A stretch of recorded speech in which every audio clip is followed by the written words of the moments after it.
Surabhi Shikha groups ని own చేసుకోవడానికి నందన్ లూసిఫర్తో కలిసి జ్యోతి టవర్స్ కి వచ్చింది. అనుదీప్, యశ్వంత్, జై సురభిని అవమానించాలని చూడటంతో నందన్, లూసిఫర్ వాళ్ళకి బుద్ధి చెప్పబోయారు. ఇక్కడ మిసెస్ సురభిని బయటికి గెంటేసేంత ధైర్యం ఎవరికుందని నేను వాళ్ళని చూడాలి అనుకుంటున్నాను అని కోపంగా మాట్లాడుతూ సురభి వెనకొచ్చి నిల్చున్నాడు నందన్. అతని వెంటే లాయర్స్ కూడా వచ్చారు. మిసెస్ సురభి, షికా గ్రూప్స్ ఆస్తులన్నీ మీ పేరుపై మార్చేశారు. ఇప్పటికే బాండ్స్ అన్నీ క్లియర్ అయ్యాయి. ఈ బిల్డింగే మీ సొంతం. ఇక ఇది మీ స్థలం. ఇక్కడ ఎవరుండాలి, ఎవరు వెళ్ళిపోవాలనే విషయాన్ని మీరు డిసైడ్ చేయాలి అని హుందాగా అన్నాడు నందన్. సురభి మెల్లగా నవ్వి ఉత్సాహంగా చూసింది. డబ్బు అనే అధికారం ఉంటే ఏమైనా చేయొచ్చనే నిజాన్ని ఆమె గ్రహించింది. అందరూ మిసెస్ సురభి చెప్పేది శ్రద్ధగా వినండి అని సీరియస్గా అన్నాడు నందన్. Who are you? అంత స్ట్రాంగ్గా మాట్లాడుతున్నావేంటి? ఏ సురభి, ఈ నటుణ్ణి ఎక్కడి నుంచి పట్టుకొచ్చావు? చాలా డబ్బు, పవర్ ఉన్న వ్యక్తిలా బాగా నటిస్తున్నాడు అని ఎగతాళిగా అన్నాడు జై. ఇతను అని పాలిపోయిన ఫేస్తో భయపడుతూ, నన్ను స్థితికి తీసుకొచ్చిన నందన్ కుమార్ కదా అని అనుకున్నాడు రాహుల్. ఇప్పటికీ అతను స్టీఫెన్ చేతిలో తిన్న దెబ్బల రుచి మరవలేదు. అందుకే అతనికి భయంతో చెమటలు పట్టేశాయి. Who are you? మీరెందుకు షికా గ్రూప్స్లోకి ఎంటర్ అయ్యారు అని అనుదీప్ నందన్ వైపు గంభీరంగా చూస్తూ అన్నాడు. అతను మిస్టర్ నందన్, ఇప్పుడు సౌత్ కంట్రీలోనే ఫేమస్ బిజినెస్ మ్యాగ్నెట్ అని గుసగుసగా అనుదీప్తో అన్నాడు రాహుల్. సడన్ గా అనుదీప్ ఫేస్ మారిపోయింది. అతను నందన్ వైపు నమ్మలేనట్లుగా చూశాడు. మీరు మిస్టర్ నందన్ కుమారా అని ఆశ్చర్యంగా అడిగాడు అనుదీప్. అతని మాటల్ని ఏమాత్రం పట్టించుకోకుండా రాహుల్ వైపు చూసిన నందన్, హే రాహుల్, నేను నీకు చెప్పింది మర్చిపోయావా? ఇంకా నా ముందు నిలబడ్డానికి నీకెంత ధైర్యం అని అన్నాడు. I'm so sorry mister Nandan, నేను ఇక్కడ ఉండకూడదు, నేను ఇప్పుడే వెళ్ళిపోతాను అని భయంగా అంటూ బయటకి పరిగెత్తబోయాడు రాహుల్. తన తండ్రికి ఎలా భయపడతాడో అలానే నందన్ కుమార్ దగ్గర భయపడుతున్నాడు. ఏమాత్రం ఎదిరించే ధైర్యం లేదు రాహుల్కి. నందన్ ఇంతకుముందు నా కంపెనీలో వర్క్ చేసిన జనరల్ మేనేజర్ కాదు. ఇప్పుడు అతను మనోహర్ గ్రూప్ ఆఫ్ ఇండస్ట్రీస్కి ఎండి, అలానే సౌత్ కంట్రీ బిజినెస్ టైకూన్ అని అనుకున్నాడు రాహుల్. అంతేకాదు, అతని వెనుక స్టీఫెన్ రాజ్ లాంటి క్రూరమైన అండర్ వరల్డ్ కింగ్ సురేందర్ లాంటి డాన్ ఉన్నారు. ఇప్పుడు నందన్ని ఎదిరించే ధైర్యం సౌత్ కంట్రీలోనే ఎవ్వరికీ లేదు. బయటకు వెళ్తున్న రాహుల్ని స్టాప్ అని కోపంగా అరిచాడు నందన్. రాహుల్ స్టాచ్యూలా ఆగిపోయాడు. నందన్ రాహుల్ దగ్గరికి వెళ్లి రాహుల్ మొహంపై గట్టిగా కొట్టాడు. అది చూసి ఆఫీస్లో ఉన్న అందరూ షాక్ అయ్యారు. నీకెంత ధైర్యం? మిసెస్ సురభిని అవమానిస్తావా? నీకు చచ్చిపోవాలని బాగా ఉన్నట్లుంది అని అన్నాడు నందన్. రాహుల్ చెంపపై నందన్ చేతి గుర్తులు క్లియర్గా కనిపిస్తున్నాయి. రాహుల్ ఆ దెబ్బ నుంచి కోలుకోకముందే లూసిఫర్ పరిగెత్తుకుంటూ వచ్చి అతని మోకాల్తో రాహుల్ కడుపులో తన్ని, అరే గాడిదా, సురభి మేడంకి క్షమాపణ చెప్పు అని సీరియస్గా అన్నాడు. రాహుల్ ఏమాత్రం ఆలోచించకుండా, సో సారీ, నేను తప్పు చేశాను మిస్సెస్ సురభి, మీతో నేను చాలా తప్పుగా మాట్లాడాను, ఇంకెప్పుడు మీతో అలా మాట్లాడను అని అరుస్తూ సురభికి క్షమాపణ చెప్పాడు. ఆఫీస్లో అందరూ ఆ సీన్ చూసి షాక్ అయ్యారు. సురభికి ఇంత పవర్ ఎలా వచ్చింది?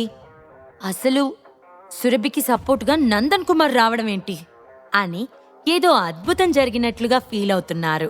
సురభి వైపు చూస్తూ భయంతో వణికిపోతున్నారు. ఎందుకంటే అంతకు ముందు వరకు వాళ్ళంతా సురభిని వ్యంగ్యంగా చూశారు. ఆమె ఎక్కడ తమపై రివెంజ్ తీర్చుకుంటుందో అని వాళ్ళు భయపడుతున్నారు. ఈ దెబ్బతో సురభిలో ఉన్న కాస్త ఇన్సెక్యూరిటీ ఫీలింగ్ కూడా పోయింది. శివ తను అనుకున్న దానికంటే ఎక్కువ పవర్ఫుల్ అని సురభికి అర్థమైంది. ఆమెకి గతమంతా కళ్ళ ముందు కదులుతుంది. ఒకప్పుడు తను శివ ఈ రాహుల్ పెళ్లికి వెళ్ళినప్పుడు, అలానే ఆర్నమెంట్స్ ఎగ్జిబిషన్ అప్పుడు వాళ్ళు అధికారంతో డబ్బు బలంతో తమని ఎలా అవమానించారో గుర్తుకు తెచ్చుకుంది సురభి. ఇలాంటి రోజొస్తుందని వీళ్ళు అస్సలు ఎక్స్పెక్ట్ చేసుండరు అని అనుకుంది సురభి. తన వైపే దీనంగా చూస్తున్న రాహుల్తో, మిస్టర్ రాహుల్, ఇక్కడి నుంచి దూరంగా వెళ్ళిపో. అలానే నీ నోటిని కాస్త శుభ్రం చేసుకో. ఫ్యూచర్ ఎలా ఉంటుందో మన చేతుల్లో ఉండదు అని డీప్ వాయిస్తో అన్నది Surabhi. Thank you so much. Thank you so much chairman Surabhi, నేను ఇప్పుడే వెళ్ళిపోతాను అంటూ రాహుల్ అక్కడి నుంచి పారిపోయాడు. నందన్ అనుదీప్ వైపు కూల్గా చూస్తూ, రాహుల్ ఇప్పుడే పారిపోయాడు.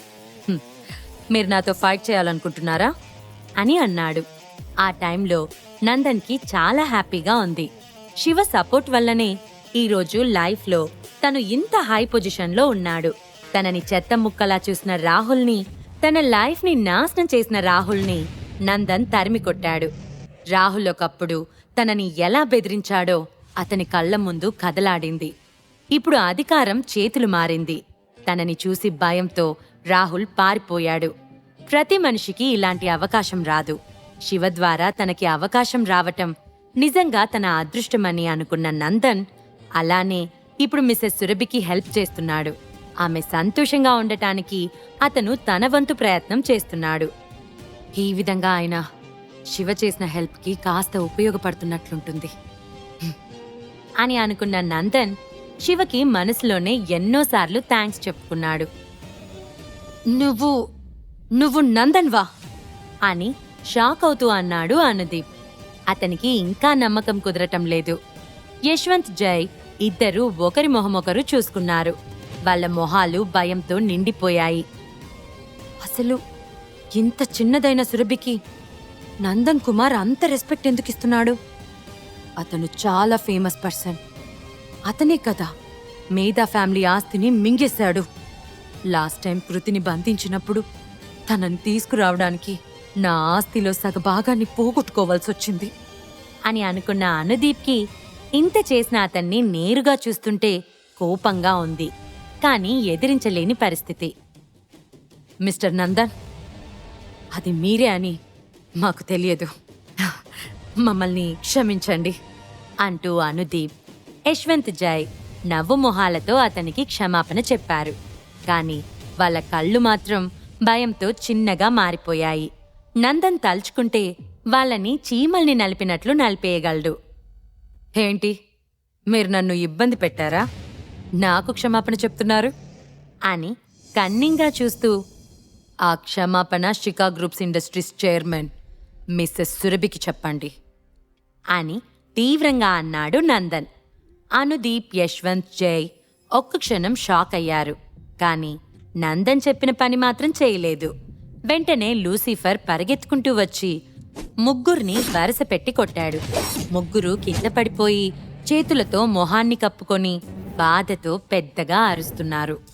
మీకు నందన్ సార్ మాట వినపడలేదా? వెంటనే సురభి మేడంకి క్షమాపణ చెప్పండి అని సీరియస్గా అన్నాడు లూసిఫర్. ఏం జరుగుతుందో వాళ్ళ ముగ్గురికి అర్థం కావట్లేదు. వాళ్ళకింకా నమ్మకం కలగట్లేదు. శిఖా గ్రూప్స్ ఇండస్ట్రీని కొనేంత డబ్బు సురభికి ఎక్కడి నుంచి వచ్చింది? అంటే మేమిప్పుడు రోజు సురభి చేతి కింద వర్క్ చేయాలా?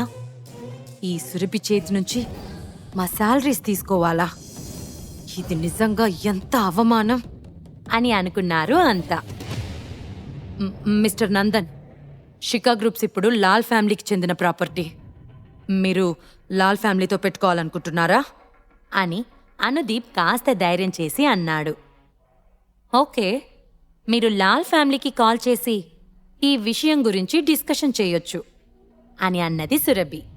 అనుదీప్ వెంటనే గౌరవ్కి, యశ్వంత్ అతని కొడుకు చంద్రయాన్కి కాల్ చేశారు. కాని ఎవ్వరూ ఫోన్ లిఫ్ట్ చేయలేదు. అంతే, వెంటనే వాళ్ళ ఫేస్లు మారిపోయాయి. మిస్టర్ అనుదీప్ అండ్ మిగతా బోర్డ్ మెంబర్స్ ఇమీడియట్గా మేజర్ షేర్ హోల్డర్స్ పేపర్స్ నాకిచ్చి వెంటనే బోర్డ్ మీటింగ్ అరేంజ్ చేయండి అని సీరియస్గా అన్న సురభి తర్వాత బోర్డ్ ఆఫ్ డైరెక్టర్స్ మీటింగ్ హాల్లోకి వెళ్ళింది. లూసిఫర్ ఆమెను అనుసరించాడు. శిఖా బ్రదర్స్, జై మొహాలు, పాలిపోయి కోపంగా మారాయి. లీసా, శివ హైదరాబాద్ ఇంటర్నేషనల్ ఎయిర్పోర్ట్లో ఫ్లైట్ ఎక్కి బాంబేకి వచ్చారు. ఇద్దరూ ఎయిర్పోర్ట్ నుంచి బయటకొచ్చారు. శివ ఎప్పుడూ తన వర్క్స్ని చాలా చక్కగా ప్లాన్ చేసుకుంటాడు. ఇప్పటికే అతను తను లేకపోయినా సురభికి ఎలాంటి ప్రాబ్లం జరగకుండా హైదరాబాద్ సిటీలో అన్ని ఏర్పాట్లు చేసేశాడు. వీలైనంత త్వరగా లీసా ఇష్యూస్ అన్నీ క్లియర్ చేయాలని శివ అనుకుంటున్నాడు. హాయ్ లీసా, ఎలా ఉన్నావు? నువ్వెవరినో డాక్టర్ని ఇన్వైట్ చేస్తున్నావని తెలిసింది. అతనెక్కడా అని ఓ అందమైన వ్యక్తి చిరునవ్వుతో లీసాని పలకరించాడు. హాయ్ దినేష్, నేను నీకు శివ అనే ఒక మాస్టర్ ఆఫ్ మెడిసిన్ని ఇంట్రడ్యూస్ చేయాలనుకుంటున్నాను. అది ఇతనే అంటూ శివ వైపు ఆనందంగా చూపించింది లీసా. అతను శివ వైపు కోపంగా, అసహ్యంగా చూశాడు. ఏంటి ఇతనా? చూస్తుంటే నిండా 30 సంవత్సరాలు కూడా లేవు. అతను మెడికల్ వేలో మాస్టర్ మైండ్ అనే అర్థం లేని మాటలను నువ్వు నమ్ముతున్నావా అని అన్నాడు దినేష్. శివ అతని వైపు బ్లాంక్ ఫేస్తో చూశాడు. దినేష్ చూడటానికి చాలా ఫెయిర్గా, అందంగా ఉండి అతని కళ్ళు మెరుస్తూ ఉన్నాయి. కానీ అతను శివ వైపు చూసే చూపు అతడి అయిష్టతని స్పష్టంగా తెలుపుతుంది. ఏంటి అలా చూస్తున్నావు? నువ్వు నన్ను కన్విన్స్ చేయలేవు.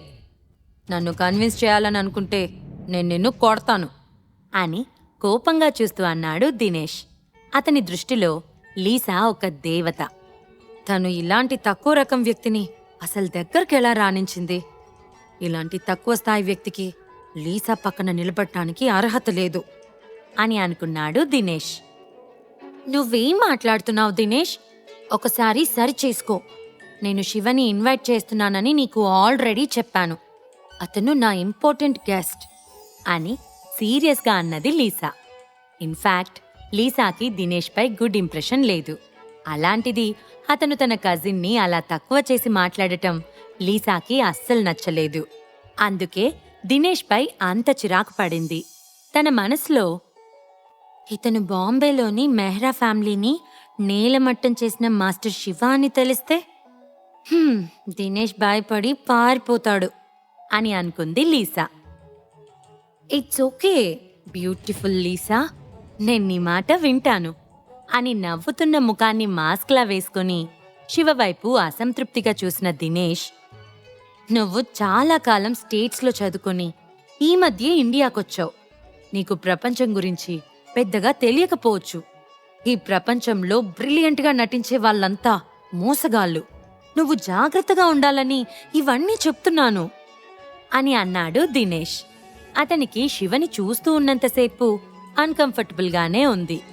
30 ఏళ్ల లోపున్న అతను తనని తను మాస్టర్ మెడిసిన్ అని చెప్పుకుంటుంటే, ఆ విషయం ఎంతగానో చదువుకున్న లీసా నమ్ముతుంటే దినేష్కి అది ఇంటర్నేషనల్ జోక్లా అనిపిస్తుంది.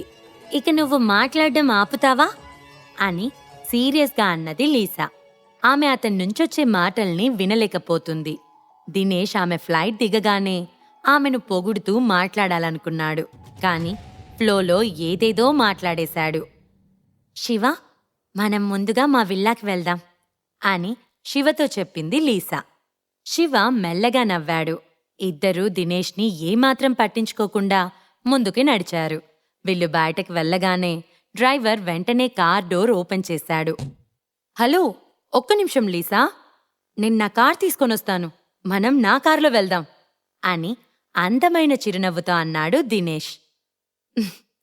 లేదు, నువ్వు వెనక డ్రైవ్ చేసుకుంటూ వచ్చేసే అని చెప్పి లీసా డ్రైవింగ్ సీట్లో కూర్చుంది. శివ కార్ వెనక సీట్లో కూర్చున్నాడు. అది చూస్తుంటే దినేష్కి చాలా అగ్లీగా, చిరాకుగా అనిపిస్తుంది. Mister Shiva, do you want to die? నీకెంత ధైర్యం? లీసాని డ్రైవర్ సీట్లో కూర్చోబెట్టి నువ్వు ఓనర్ సీట్లో కూర్చున్నావు అని కోపంగా శివని అడిగాడు దినేష్. లీసా వెంటనే కార్ దిగొచ్చి దినేష్ ముందు నిల్చొని, నువ్వెందుకలా మాట్లాడుతున్నావు? నీకేం అవసరం? నీ లిమిట్స్లో నువ్వుండు అని అరిచి వెళ్ళి వెంటనే శివ పక్కన కూర్చొని డ్రైవర్ వైపు చూసి స్టార్ట్ చెయ్యి అన్నది. డ్రైవర్ వెంటనే కార్ స్టార్ట్ చేశాడు. కార్ ముందుకు వెళ్ళిపోయింది. అది చూస్తున్న దినేష్ కళ్ళు జలసీతో నిండిపోయాయి. లీసా అతని దేవత. శివకి అంత దగ్గరగా లీసా కూర్చోవడం దినేష్కి చాలా చిరాకు తెప్పిస్తుంది. వెంటనే తను ముందొచ్చి ఆగిన కార్ ఎక్కి ఆ కార్ని ఫాలో చేయండి అని సీరియస్గా చెప్పాడు దినేష్. కార్లో వెనక సీట్లో కూర్చున్న శివ కళ్ళు మూసుకున్నాడు. షికా బ్రదర్స్ సురభిని చైర్మన్ సీట్లో కూర్చోనిస్తారా? మళ్ళీ ఏమైనా ప్లాన్స్ చేస్తారా? శివ లీసా తాతయ్య రఘురామ్ని క్యూర్ చేసి వెంటనే హైదరాబాద్కి వస్తాడా, లేదంటే అక్కడేమైనా ప్రాబ్లమ్స్ ఫేస్ చేస్తాడా? ఈ ప్రశ్నలకు సమాధానాలు తెలుసుకోవాలంటే నెక్స్ట్ ఎపిసోడ్ వినాల్సిందే. క్రింద ఇచ్చిన లింక్ ని క్లిక్ చేసి పాకెట్ ఎఫ్ఎం యాప్ ని ఇన్స్టాల్ చేసుకోండి. Stay tune to pocket FM.